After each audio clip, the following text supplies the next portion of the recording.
describe the Amazing Johnathan in one word?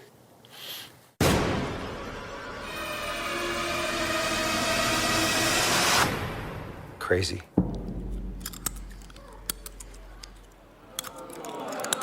I'm eating a razor blade for your entertainment pleasure.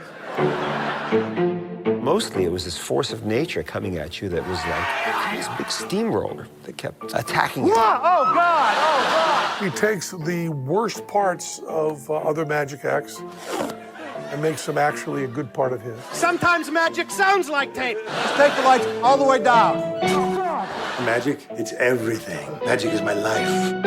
I can do whatever I want, and they laugh. Just don't take your eyes off the spoon. Hey, how you doing? Good. Thank you for coming on with us tonight, man. I appreciate it. Sure. Yeah, we just got off the phone with Steve talking about the movie. We all were blown away by it and loved the documentary. Always amazing on YouTube. Absolutely. Well, yeah, thanks, man. He did a stellar job on it, man. Ever since Jeff and I were little kids in high school, and we saw you come out on the Young Comedian special, all the way up through seeing you in Atlanta at the Punchline. Every time you came, we went, so it was fun. And just to see that all laid out and your career laid out in the documentary was a lot of fun, and we're glad that you're still out there doing it. And took you down memory lane, did it? Absolutely. Yeah, everyone, it's the right time for it, I guess, and the nostalgia has been pretty big for everybody that watches it. Now, all I get is I've been watching you since I was a kid now, which kind of bugged me at first, but now I'm used to it. I can see how that would bug you, a lot of people, but still, it's like, hey, we hung in with you. We love you. That's right. It's just a sign of longevity, so. Yep. Yeah, I got to catch you in Vegas a couple times. I saw you at one of the casinos. I can't remember, the Flamingo or something, and I saw you at I think it was like the Harmon Theater or something. Yeah, I moved around quite a bit. I was at 4 different places. Yeah, we're doing shots of Windex right now. You're doing what? Shots of Windex right now as an homage. Yeah, I wonder how many kids I've killed over the years. Can you? I know with the documentary that is out now, and just to go back, when John Candy introduces you and you come out on that stage, was that a huge? I mean, obviously, but was it a huge moment in your life? Yeah, it was. There's a few turning points I could put my finger on, and that was one of them. But the big one was the audition that I went for that got me that show.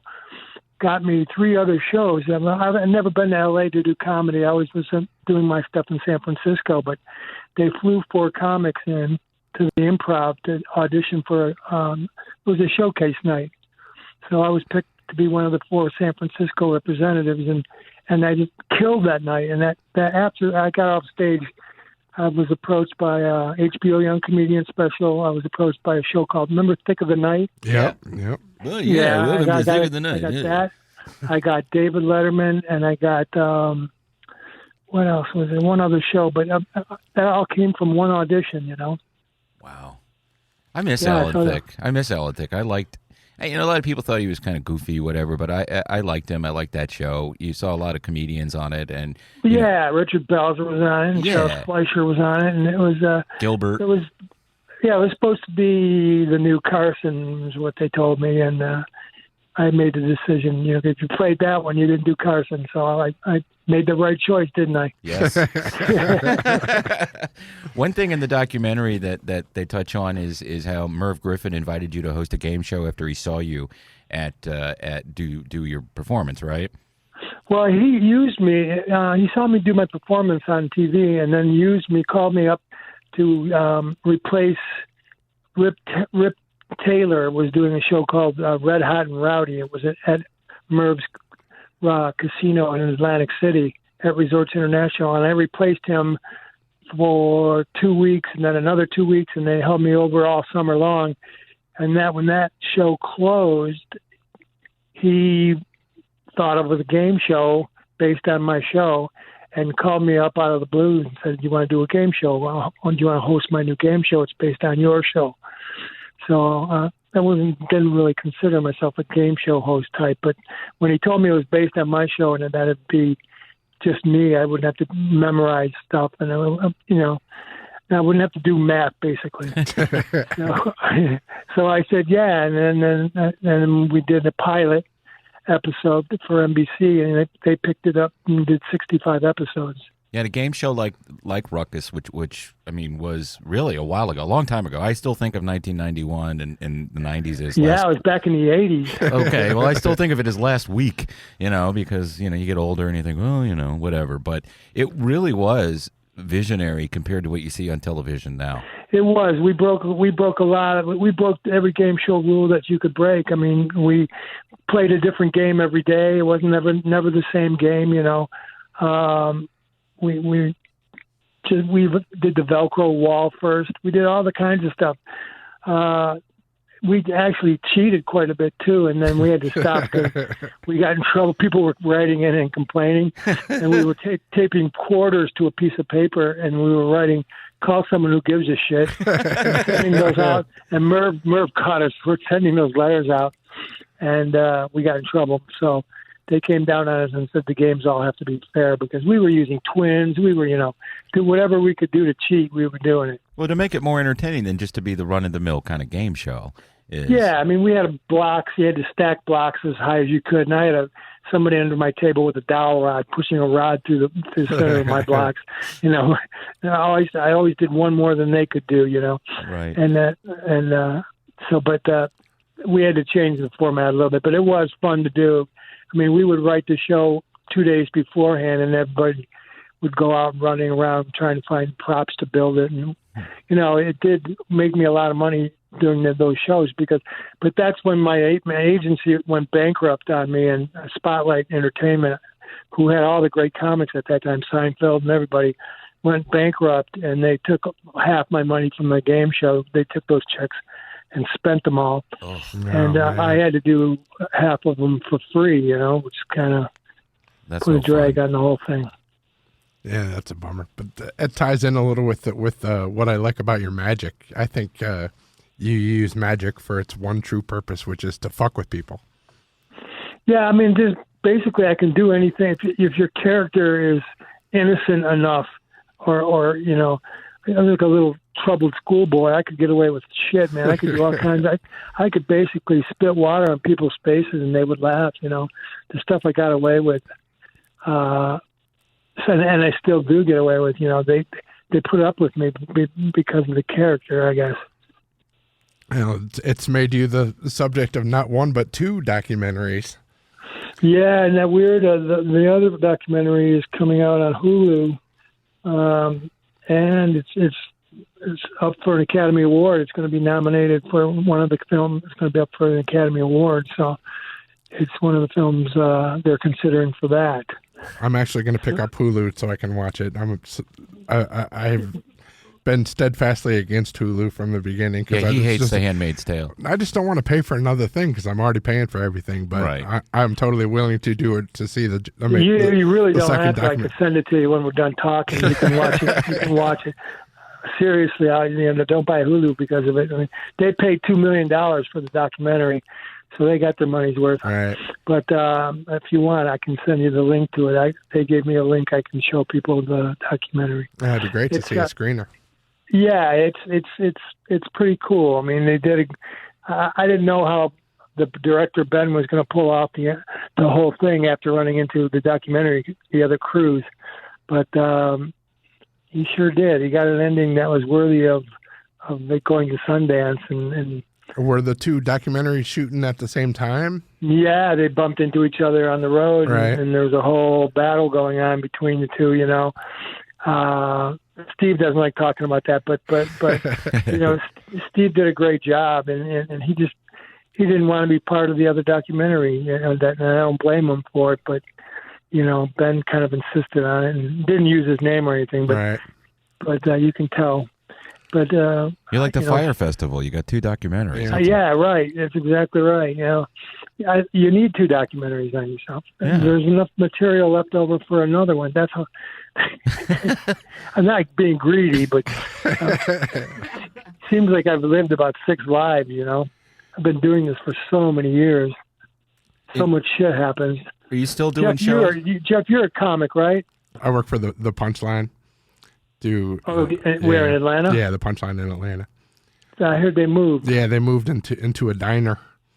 They got like that was such a great little room, man. Yeah, the one in Sandy Springs. That was that was where a we good used room. to see That's it. good energy. Yeah, it is. It really is. It looks like your average comedy club now. You know, it's in a big room, but there's poles and I don't know. I'm not going to diss it. I like it because there's still live comedy going on, but it doesn't have that blast at those clubs, man. Between fucking waitresses and doing cocaine, it was a special time in any comic's life. I think playing there. I would think being a comic in the 80s and 90s must have been a blast, just touring the entire country and having fun. You know what? Being a comic in the 2000s isn't too bad either. Okay. It never really stopped. Yeah. You know, I still... well, now in the social media age, you can't kind of have the fun you might have been able to have years ago. That's nothing. I don't agree with that at all. No? Okay. Well, no, I mean, I'm as politically incorrect and is the same way I was back then, you know. I never stopped. A lot of people stopped, and a lot of people died, didn't make it through it. You know, Right. I'm still going, man. Yeah, you're still going against all odds. Against all odds, yeah. But it's been a few years since it's been 3 years Yeah. since they told me I was going to die, you know, and I believe them. I can feel it happening. I can feel myself getting weaker and weaker as the years go by, but certainly not as the weeks went by like they thought it was going to be. But I mean, I'm having trouble on all fronts, but you know, I don't give a fuck because I lived a great life, and I'm not going to stop. And you're now. gonna keep living. You were able to get out and do a few farewell shows too. You at like the Magic Castle and stuff. I did a couple shows here and there, and it was really hard. I mean, last time I did a show at Mark Ridley's Comedy Castle last month or the month before, it was rough. Right. You know, but so I'm not going to do you got to rest 5 up shows. And I'm going to do like one show, yeah. one show here and one show there, and until I can't stand anymore, you know. Right. I even sit down and do the show sitting down sometimes, and they don't care. They just want to see the shit, you know. They want to see the old stuff. Right. The timing hasn't gone, and it's just that I'm not bouncing around like a fucking jackass on drugs. Right. Oh, the intensity, man. When we would go to those shows at the Punchline, it was just we didn't take our eyes off you. You know, you didn't get bored. You weren't looking at your phone. You didn't have a phone, but you know, you weren't checking your beeper. Right? Yeah, I wasn't looking at my beeper. 911. Yeah. No, the shows still get great reactions when I go out and do them. I'll stop doing it if the shows suffer for it. You know, I won't do it anymore. But I mean, I still got material I come up with. I want to get out there, and I still have, you know, people come up and say that was still the best show we've ever seen. You know, even on my deathbed, it's the best show they've ever seen. So, you know, you can't ask for more than that. Who are some of the comics that you like these days, if you still pay attention? You know, I like Louis C.K. I love Louis C.K. I love Jim Jeffries. I love I love irreverent stuff and people who talk about religion and that kind of stuff. I really love Bill Burr. Oh, yeah. And it's really odd that he's the one that's distributing my special. Right. Because I'm such a huge fan of his, you know, and he wrote me a letter yesterday saying how much he liked the documentary and the parts he liked, and it was great. It was like to impress one of your heroes like George Carlin, you know. Right. Yeah. That was a kick to get an answering machine message from George Carlin, to have your heroes come up to you and appreciate what you do it always feels the best, you know. I imagine so, yeah. And he's a hero to a lot of comics. Absolutely. Yeah. I remember Prince raving about my show on his website, and then him coming into the Gold Nugget to see my show and walking out 10 minutes into it because I said the word fuck. Right. Prince didn't like the bad words? By that time, he was born again Christian and wasn't fun anymore, so he walked out. I gotta go. He swore. Yeah, what a dick. I wanted to tackle him. I wanted to run off stage and down the aisle and tackle him in his big white fur. we're leaving. I met him one time at a radio function. He invited everybody backstage to lecture us about his music, and just different radio people. And a program director of a Christian station said, "Well, we don't play Prince," and he interrupted the guy and he went, "I have very spiritual songs." And the guy just, "Oh, okay." I don't know. Yeah. He invited me to Paisley Park to watch comedy videos with him. Apparently, he's got a huge video library, and a few comics have gone over there and watched it. But he starts to preach when you're over there, and I wasn't in the mood for that shit. No, I don't want to get preached to. Let's just hang out, watch comedy, and smoke weed. Yeah, a lot of people have had me come over and hang out with them that I never thought I would meet. Like Kevin Costner and Kevin Spacey, and it's really cool. People, Steven Seagal. I went over his house and hung out with him, and what a fucking trip he is, man. Did he ask you to fight with him or spar with him or anything? No, he was weird, man. He kept doing costume changes. He kept going upstairs and coming back down in all these wild kimonos, like every 20 minutes, and then I don't know if I mentioned this in the documentary about the rats in his yard. He has rats in his yard? Yeah, he had like ivy patches, all this big hillside covered in ivy, and the ivy was moving. I'm like, what the fuck is that? He said, watch this. Release the cats. And this fucking door opens, and all these cats run out and just slaughter these rats back in the backyard. And that was like a massacre. And I'm just watching them with my mouth hanging open going, geez. He's in Russia now. That's where he lives. Wow. Is it? Yeah, they have him occasionally. He'll be an expert on American things on the Russia Today network. It's very weird. Oh, boy. Yeah. Talk about it with dyed hair and beard. Yeah, it's fun meeting people that are famous. So that's right. I get a kick from it. I still do, and obviously just being in radio, and I used to be in, rock radio, so we had comedians on every week, and I was the producer, and the hosts are just, oh, here's another comedian. I'm just like, God, I love you, and this is what I thought you first. Who's the coolest comic you met? Oh, God. Attell. Yeah. No. Who? Dave Attell. Yeah. Dave Attell? He's great. Yeah. He's fun, but he's a nice guy. Who's the one that usually hangs out with us? Gary Gallman. He's a good comic, man. Yeah, and I saw him open for Dane Cook, and he killed. He's doing a lot for comics on Twitter. He's kind of doing a Twitter clinic for how to be a good comic, and if you follow it and you're in comedy, it's very helpful. And well, not me though. I went on stage once and did comedy, and then bombed. And then Bobcat Goldthwait was there there was an ice storm. Just to back up, there were 10 people in the audience because there was ice storm, and Bobcat was a headliner. And I did my joke, and then he mocked it, and I put my head down in shame. Oh, Bobcat ruined it for you, man. Yeah. Yeah, he's a good director too. Like Steve. I remember seeing Bobcat for the first time. Seeing Bobcat for the first time and seeing Howie Mandel for the first time. Kind of like, I was like, wow, that's great. I mean, because there wasn't a lot of people doing oddball, goofball comedy like that, screaming and it was Howie Mandel. Do you remember his Young Comedian special? Yep. God, he was so good on that. And then he had that Paramount Comedy Theater video that I borrowed from Jeff and lost. But yes, it was it was all that new comedy stuff in the 80s was just great for us Gen X kids, man. We ate it up. Yeah, the HBO Young Comedian special produced a lot of good comics out of that.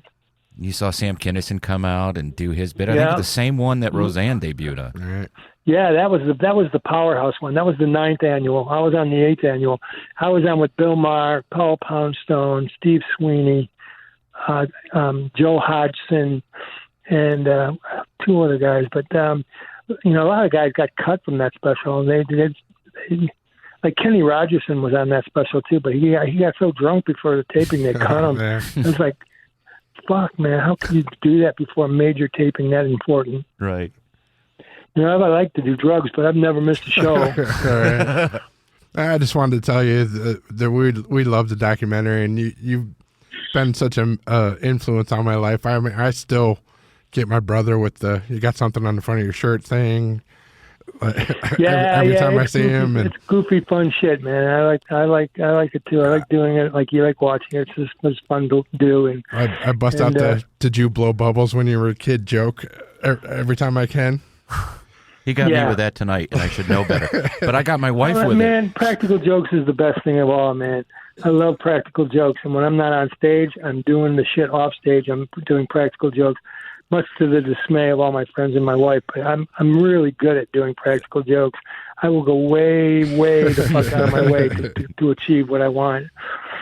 And we really liked seeing Anastasia on the Penn and Teller Fool Us, too.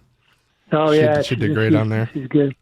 But, yeah, it's fun to get my daughter, she can't take a joke. She just cries, But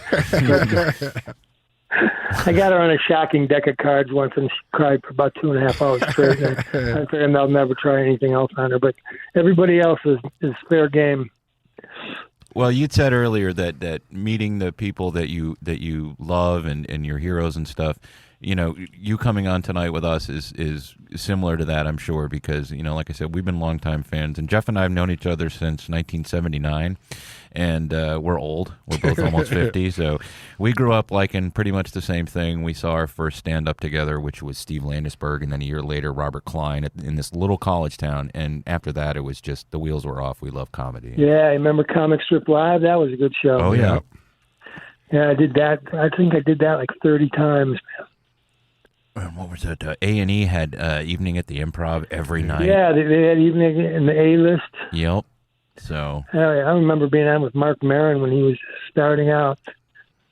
And he had you on the podcast there when you... Yeah, I did the podcast too. That was fun. He's a good interviewer. I mean, you talk to him for 20 minutes before you even know he's taping. Right. He just gets you talking, and then you realize, are you taping? And he's like, yeah. I'm like, fuck. All right. That's a good way to do it. You disarm everybody, and you're not, you just start it. Yeah, you don't need to do that with me. I'm pretty upfront about everything I do. Right. I'm writing a book right now. I'm just talking about people who tell racist jokes and how they have to apologize for that. Somebody gets caught telling a racist joke, they're actually apologizing for it. And fuck that. I love racist jokes. I love everything politically incorrect. I love, and I think that is really hurting comedy, that people are afraid to say them because they're jokes. You're not saying them in hatred. Right. You're saying them to get a laugh.